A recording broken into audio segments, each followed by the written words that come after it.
for joining us. I am Nikki Salas, and this is my lovely husband. What's your name? Dino Salas. Yes. All right. Yes, thank you all. First, we just want to give some great vibrations to you all. We want to thank you for the overwhelming responses we've been getting.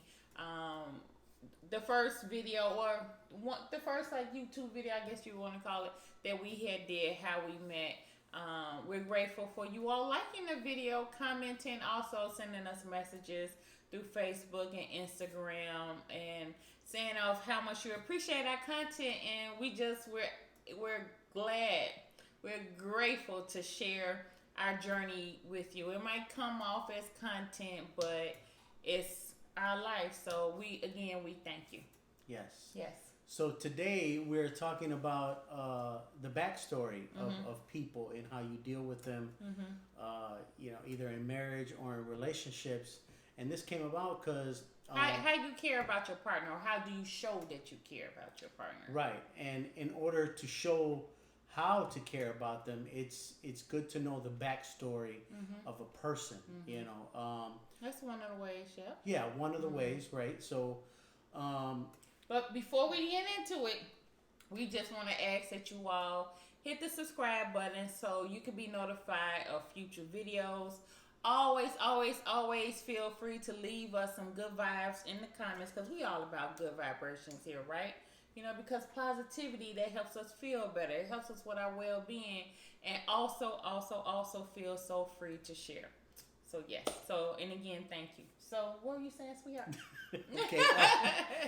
What I was saying. How would you show that you care right. to your partner, of your partner? And we talked about. Actually, you had brought it up when you were dealing with someone when you were in the medical industry, of how to deal with patients, right? By knowing their backstory. And when you know a person's backstory, you know the things of what to do and what not to do to get the best out of somebody, or to emote the best emotion, positivity, like you were just saying. Help them to heal. Yeah, help them to heal. Right. When you know how to deal with somebody, it's just that you're able to maneuver around a person's life for the betterment of them and for the betterment of yourself. Yeah, because we talk about loving our partners, right? Our significant other, however that may look like for you. But how we show that person our love is in caring, right? So like Dino said, I am a believer in knowing the background of someone, and I'm not just talking about stats, right? That you would hear people talk about, of like just, how should I want to say it? That questions that you might ask somebody when you're dating, and you're supposed to ask questions, right? But it's really you finding out who they are. Right. When you are finding out who someone is, that lets you know if you are going further, where you're dating, and if you are in a relationship, that lets you know how to, like you said, not only move, but just again how to care for that person.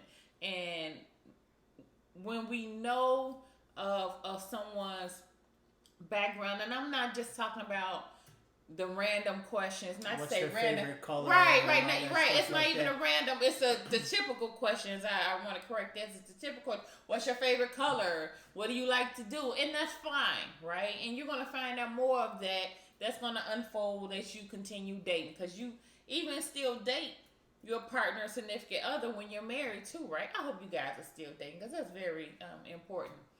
But I'm talking about asking, or finding out, I should say, about a person, so you can make sure that you are being a part of their future, if that makes sense. Well, okay. Well, the way going deeper into a person's life, but they have to be vulnerable with you, right? To be able to share some either things they've been through or some hurts that have Right. happened to There you them, go. Yes. or things that didn't make them happy, or maybe sometimes they were important. picked on as a bull, or people were they were bullied in their life, Or So- they was the bully.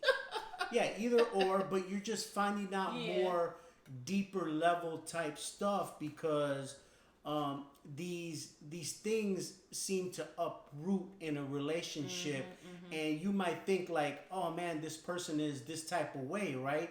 But when you have the comprehension and the understanding of maybe why when you say a certain thing you might trigger something, an emotion that you yourself might not think it's a big deal, but then the other person like, whoa, like, hey, like you're doing too much right now, like what's the problem?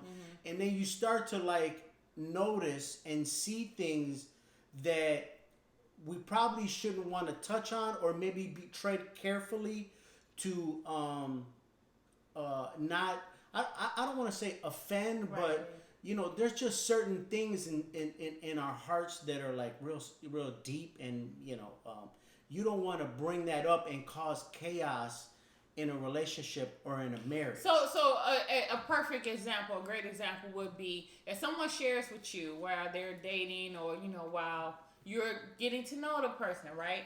If someone shares with you that Jane Doe says, hey, I was dating, this guy named Fred, and he used to say very harmful things to me, and that can be considered as emotional abuse, right? So the reason why Jane is sharing that is, like Dino said, she's being vulnerable. And I think that's something that a person wants to do because they want to do that if they want the other person that they may be choosing to be in a relationship with, that, hey, I want you to know this about me, because this is a soft spot for me. Right. Or even something that's hard, because that can be, sometimes you could get callous from that hurt, right? Which, that's what happens when we injure our body. So, knowing this of me would, and if the guy she's dating, I don't know, John. Or girl. Yeah, you're right. Whatever you're right, exactly. No judgment here. Everybody is just wanting, how should I say, the best. They want the best outcome if I'm sharing this with you, right? It's not sharing to use that to harm them, but you should be taking it in like, if you sharing something with me, I'm taking that in as, okay, he's feeling that I'm a safe space for what he's sharing with me, whatever it may be. So I need to do well with it. So that shows how to care for him. Because when we truly love somebody, right, we don't seek to harm. Right. We seek for them to be well. We seek for them to be their best. Right. And we can be part of that. So I'm going to give you another example, okay? So if someone shares with you, hey, when I was growing up, or past relationships, this person or your parents were always yelling and screaming at you, right? So you don't like people talking abrasive and yelling in an angry manner. So when you share that with somebody, right? Because first of all, when they're sharing something with you, they're trusting you with their inner secrets or their hearts or things that they're aware of. So they're trusting you with this word, right? With this thing that they are hoping that you're going to cherish. Yes. Right? So then 2 days later, you're screaming at the top of your lungs at this person. After they just told you recently. Right. After they just said that's a trigger spot, or it's something that doesn't make them feel well, and then you go do the exact opposite, and then the person feels like, wait a minute, now you're using against me what I just told you, right? So whether it's conscious or unconscious, it's still happening. So that's what we mean by learning the backstory on Yes. people, Yes. so that you don't antagonize and you don't provoke, anything that's going to cause a detriment in Yeah. your relationship. Yes, there you go. That's great. Yes, you explained that well. Yeah. You know, that's exactly it. You know, we hear of love languages, right? Which is wonderful. I just choose to believe that just being in tune, seeking to connect with somebody, and how that unfolds is key. So just like, you know, Dino said, or we're talking about, so we're going on 10 years of marriage this year. Yay. And so we are still unfolding in our relationship, right? Because you ain't gonna never know everything about anybody. You still learning yourself, right? I'm still learning myself. But you are still seeking, if you love somebody, you know, your significant other, you are seeking to deepen that connection, like Dino said earlier. You know, you want to, and that is with the mind, right? That I want to be with this person in the future. Because if you don't want to be with that person in the future, you're willing to tear apart stuff now to keep that from happening. Like you said, okay, you just say or do anything to burn the whole house down, which is the relationship. But if you're choosing and you're keeping it in the forefront of your mind, that every day, because marriage, right, or any kind of relationship, is a choice. So with knowing and keeping that I am choosing to be with this person, I love this person, so how can I care for this person? And then it should be vice versa, right? Not just one person. It takes two people to be in a relationship. So in order for me to go further in our relationship, also of knowing the background story, is listening. You have to listen to your partner, not just hear on, you know, words going in and words going out. You just, but be actively open, I should say, to receiving. Okay, not just what is she or he or that person saying. How, you know, you're observing how, you know, their emotions are, how their behavior are. You're taking that in like, wow, you know, right. She seems like she's very upset. Yeah. You know, so what is she, you know, because sometimes when people speak things or say things out of anger, it's really saying something else. It's not just, you know, you don't ever take the garbage out. It's usually something deeper than that. So even asking someone, be willing, yes, you know, to ask.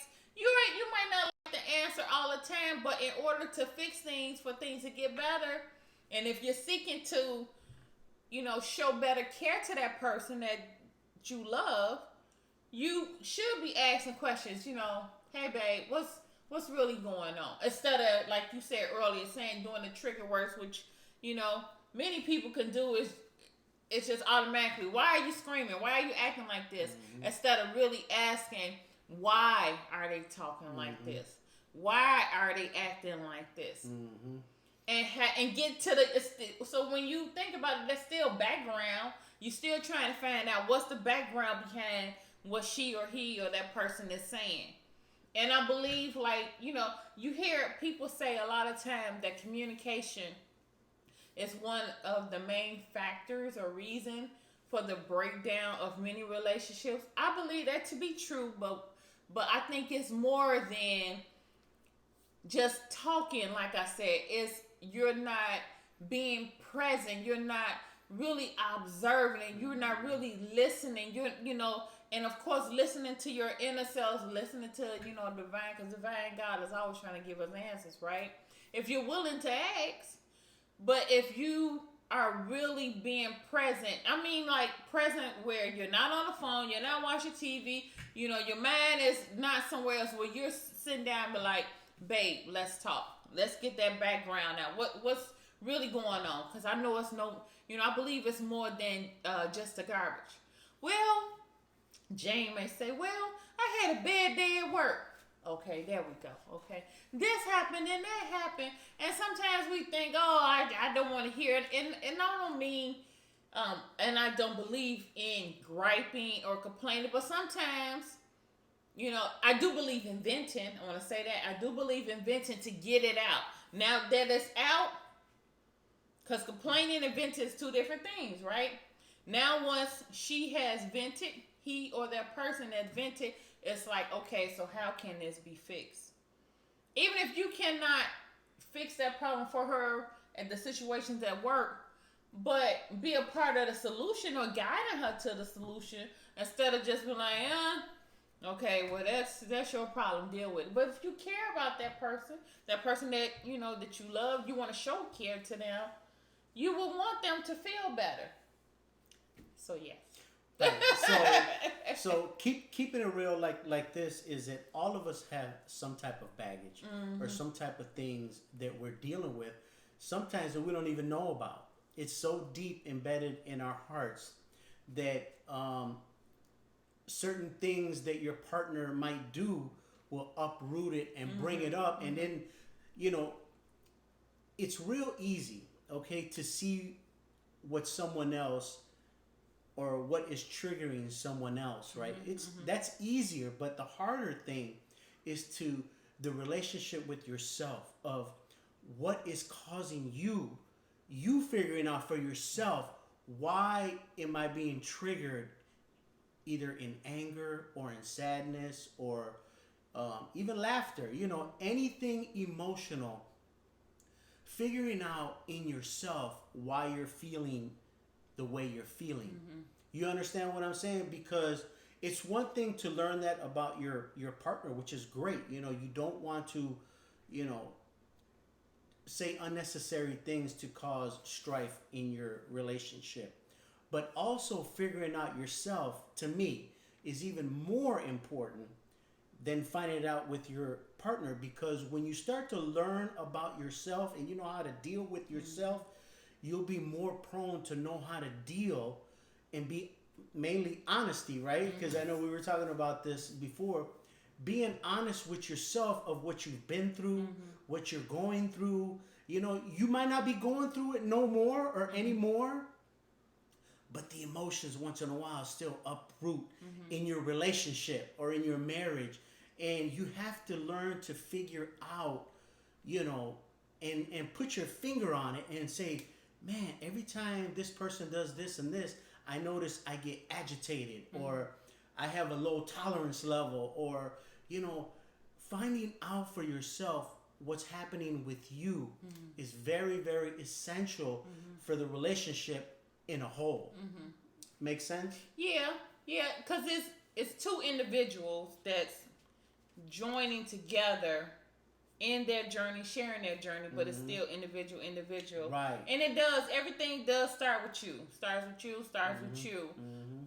And this is not to say that your partner is responsible for, keeping you happy and, all of that. But they can be a part of that, right? Yes. Just a part of the healing. Right. Exactly. They can be part of the process, and they should want to be, right? If it's getting better, well, it should be getting better. We, hoping that it gets better, but the only way it gets better is if both parties are willing to participate in it. So even with the example I said earlier about Jane having a bad day at work, her partner might not have did anything, or didn't do anything at work, right? Unless they work together. But helping Jane to feel good, like say for example, Jane likes tuna sandwich. I'm just saying, talk about tuna sandwich because I somebody ate a tuna. He went and got me one. Today. It was so good, delicious. And so Jane, while she's processing, she's working on this situation at work. Her partner is like, okay, I know she's been upset. So when she come home, I'm gonna have the tuna sandwich that she liked for her. And she come home, oh my God. So now she feeling good, right? And the more we are helping them, encouraging them to do the things that's necessary for them, even asking about her day, and not just only asking about her day. We're like, hey, well, you said that you had an issue with a coworker. Did you get a chance to talk to the coworker or give some good suggestions to them? Did you try this? And not just telling them what to do, because we don't believe in that, right? But suggestions and encouragement, right? Because they're two adults, right?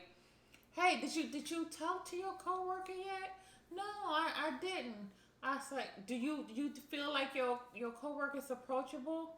Well, it's worth a shot. Okay, well, if you had time, just pull them to the side, or ask them, hey, I would sure like to spend some time, with you. I want to talk to you about how we can be better with each other, at work. Again, encouragement. You're not part of the problem, but you can be part of the solution. Let me give you a couple examples, okay, that's coming to me right now. Okay. A couple of examples is that, let's just say you have, because I have this burn right here, from my business, right? So you have to allow that to heal, right? But if I keep messing with it, poking and prodding it, knowing there's a wound there, it's going to take longer to heal, right? So you don't want to be an antagonist and cause more friction to the wound, right? So what my wife is trying to say, or is saying, is that buffer and balance out the emotion, right? And it's okay because I had forgotten. Lower the temperature. Right. Buffer. It's like putting cool water on something that's hot, right? Which we do on the burn, right? If somebody burn themselves, you put cool water. Right. You don't want to antagonize, like I said before, but I'm going to give you another example, okay? So let's just say a person has trouble being honest, or when they feel like they should have been more outspoken, but they didn't, right? So when a person comes home, they're frustrated, not really because of a certain situation or a trigger word or something like that, but it's more of because I wasn't able to speak my truth, right? And then if you live your life like that, not being able to, speak your truth, then that builds a frustration, or maybe even as a child, you weren't able to speak your truth or have a voice, or, be made to feel like you were important. All these things are rooted from way back in the past. And you bring them into the relationship, and you bring them into the marriage. And this is where I'm saying, as a couple, because like she said, two people in one, right? Learning how each other are by what has transpired in their past, right? Through the things they've been through. Because it made them who they are today. Right. But we're all in hopefully, we're all in the process of being better, changing, healing, becoming whole, right? So how can your partner help you to be whole? Oh, I like that title. How can your partner help you to be whole? Because, of course, we can make ourselves whole, right? But also, when you're with somebody, you become one, right? So if you're one, then there's two people coming together, right? So you don't want to provoke and antagonize a situation because you're only doing it to yourself, and you're going to cause havoc in the household or in your relationship. So that's why we're saying be aware and pay attention and observe to the triggers. You may not know all the way what happened in that person's life, because we're, like she said, we're all learning each other. We're learning ourselves, but to observe and not be the opposite to that person, that says a lot about you as a person. Or to be the opposite of. Right, but what I'm saying is if you're knowingly, like if someone shares something with you that they don't like, and then you do the very thing, then that says a lot about you of what's going on with you. Because you know how they say, you know, hurt people, you know, that's a very common phrase. But in a sense, it's true. But with mindfulness, right? Awareness, God consciousness, you know that you can be aware and not do those things. Yes.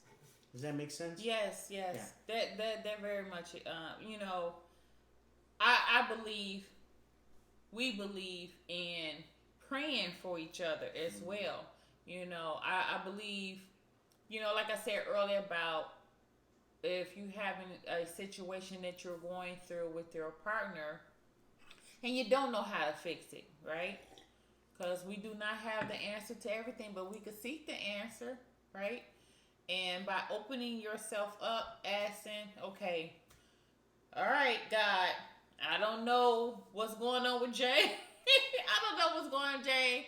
I don't know if I can fix it, but fix it for her.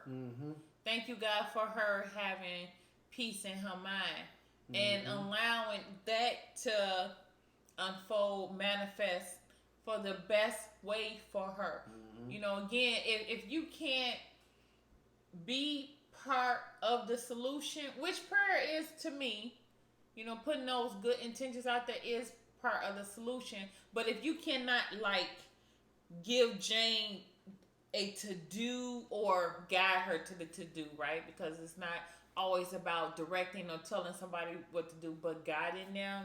Or bringing light to a situation. Yes. And allowing the answers to come.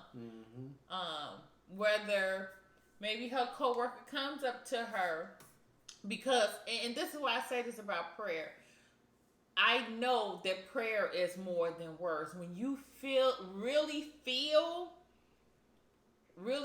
what you're saying, you know, you're saying, oh, you know, God, please help my husband to be have peace in his mind. Thank you, God, for him getting along, having, you know, with the coworkers.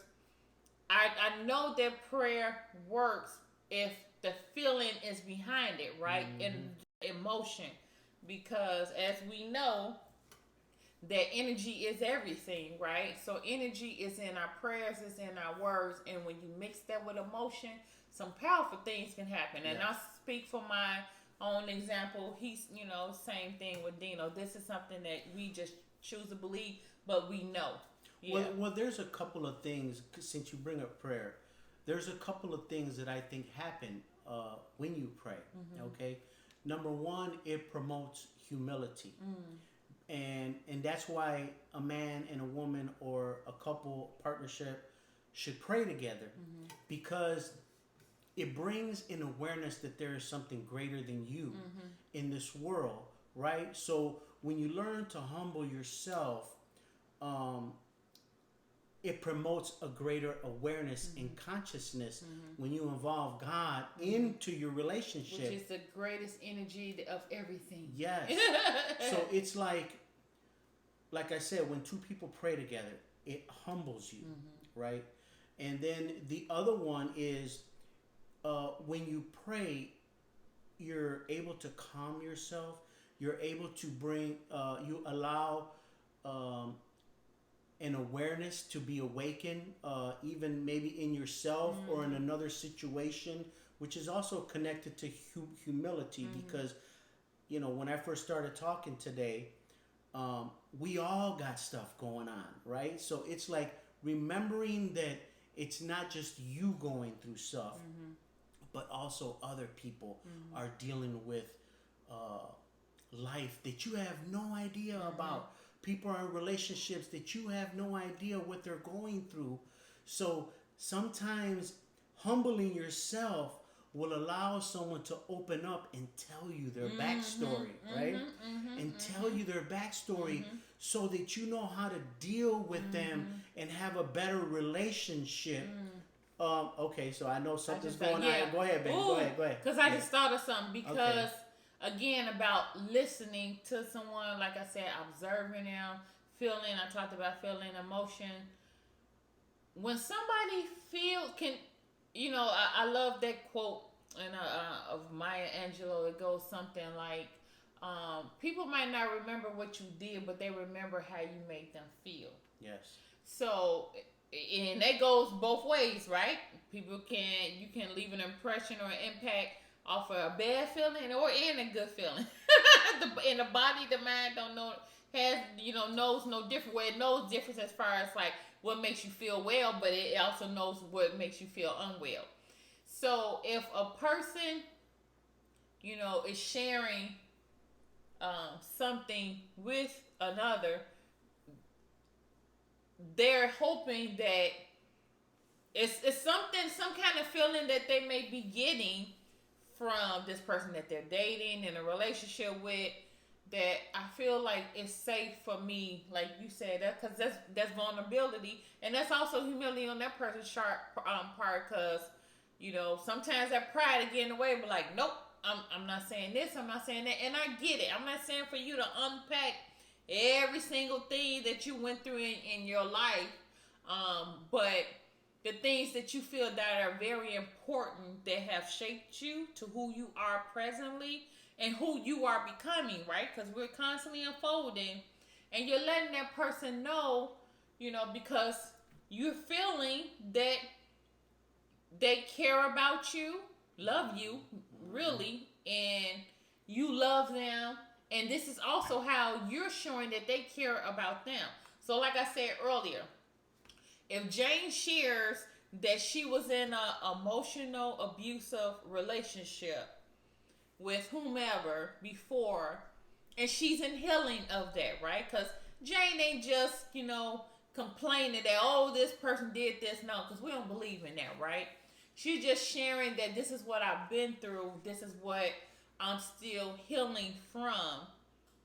Because we all should be in the process of healing. But she's sharing that to let that person know that, say this relationship was 10 years and this emotional abuse. Because those leave impressions. It leaves right. impressions in your body too, because your body feels it. And now she's on the other side of it. She's not in a relationship no more. And she's in the process of becoming whole. I just want to interject real quick, because see, sometimes people will say, I've been through this, or I've gone through this, but I'm healed, right? And sometimes that's not true. And I say that because, again, the triggers, the things that are uprooted, right? Sometimes we cover it. We cover it, but we're not cleansed from it. But we think we are. So, that's why it's good to know a person's backstory, because, like I said, they might say they're healed, but then there's certain things you do or act like or trigger, and you see it come up again, and then you're like, whoa, wait a minute, I thought this person said they were healed from this, So sometimes we're not healed yet, and we're still in the process of healing. When you think you're healed already, and those trigger words and things and how you deal with people will give you an indication of like, oh, they said they're healed, but it don't seem like it yet, so let me still tread lightly, when it comes to this particular subject, or, and most people, they have triggers when you talk about them. It's real easy to talk about other people and stuff like that, and what you've seen in other people. But really, the main thing is, like I said before, learn your own triggers, find out your own backstory, what's going on with you, so that you don't put that on other people, and because you don't want to dump everything always on people. It's good to vent and stuff like that. Yeah. But after a while, like he said, the baggage, don't just drop all. Yes, it's baggage. That's heavy, And this is the part of being in a relationship, learning things about each other, because we're still learning stuff about each other every day. Things that trigger her, things that trigger me, and I'm like, whoa, I didn't even realize this. Just the other day we had an intervention about me, and I was just like, wow, I never knew I had this going on with me. But it's okay, because when something is has light on it, you can deal with it, and you can be honest with it.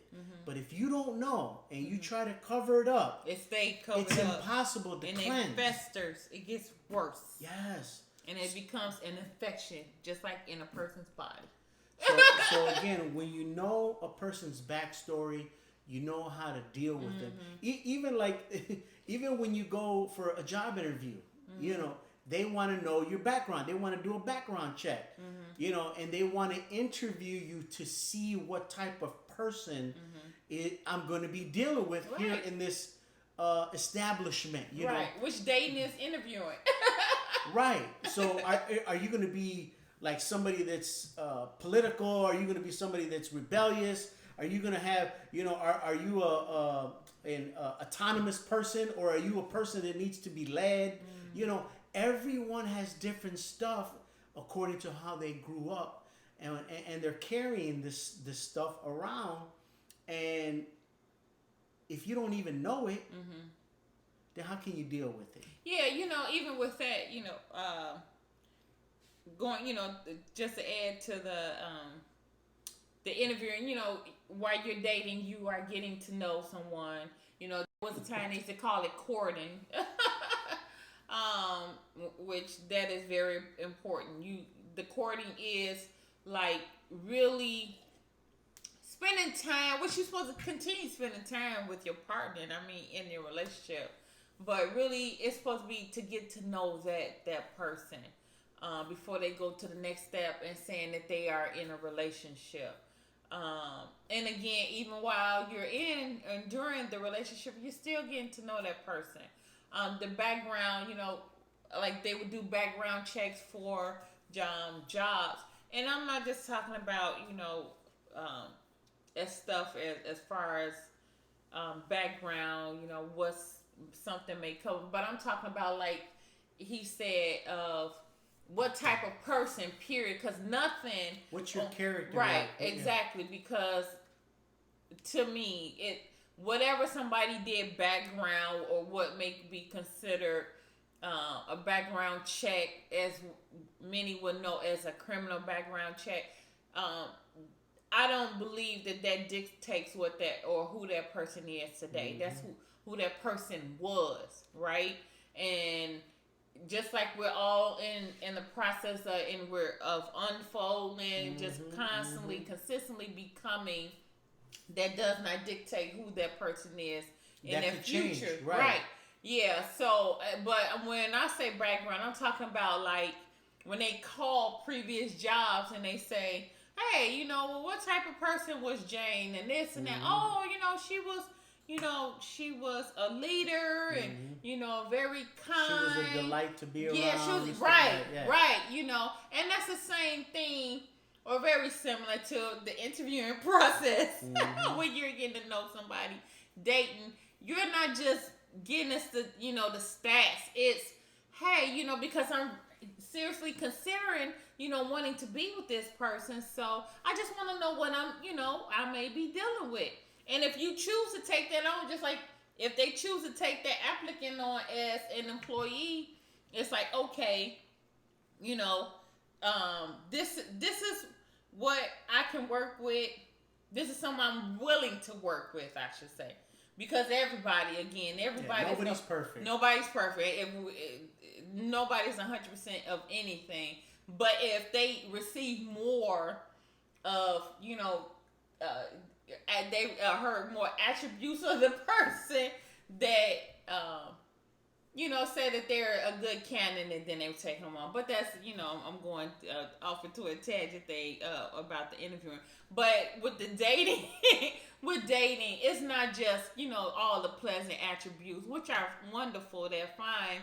But again, knowing that people may come with some other stuff, if you are choosing to still be with the person, like, okay, well, Jane, like I said earlier, Jane shared with me that she just got a 10-year relationship where she was emotionally abused.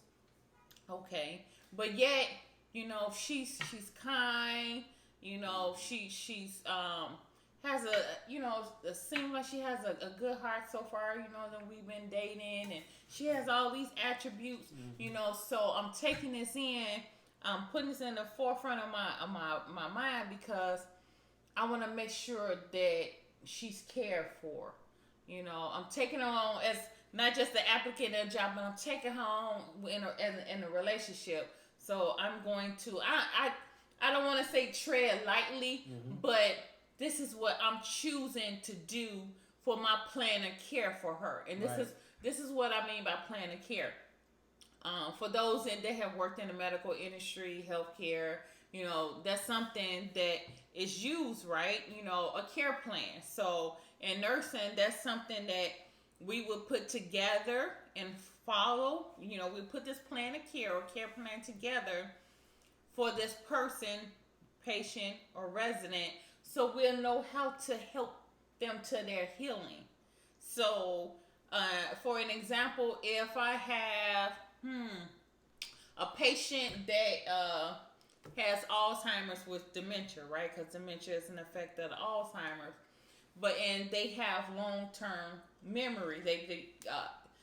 They have that more than a short term. And in this long-term memory that they have, they remember their husband, I don't know, James that was real nice, and so forth. But then they also remember their dad, Charlie, right? So those is good things to know from their background, and from the history and physical. Is not just the diseases and so forth that they had, but the history of that person. So you put that in. This is something I like to know when I'm dealing with patients or residents. So it lets me know how to care for them. So I'm gonna make sure not to bring up the abusive, behavior, that from her father, in the history what was given to me from, her family member. So I'm gonna make sure not to bring that up, right? Because I want to make sure this person is cared for. So me bringing that up is raising the temperature. It's in that person, literally, physically. If you were to do the vital signs on that person, you will see a change. Blood pressure, heart rate, all of that, and possibly the temperature, their body temperature. But why not bring up the son, James, help calm that patient down, and help and promote healing. And that's true. When we are in a more calm, relaxed state, which I know, I believe my sweetheart had said that earlier, when we are in a relaxed state, when we are calm, that is so true. Scientifically proven that it helps us to heal, it helps promote healing, and it actually helps us to just feel better overall. Yes. Again, knowing the backstory will help you to know how to deal with people in your relationship, your jobs, whoever you talk to, knowing their backstory. That's important. Yes. Yeah. Okay, so we thank you for being with us, and we will see you on the next one. Live Beyond. Bye-bye.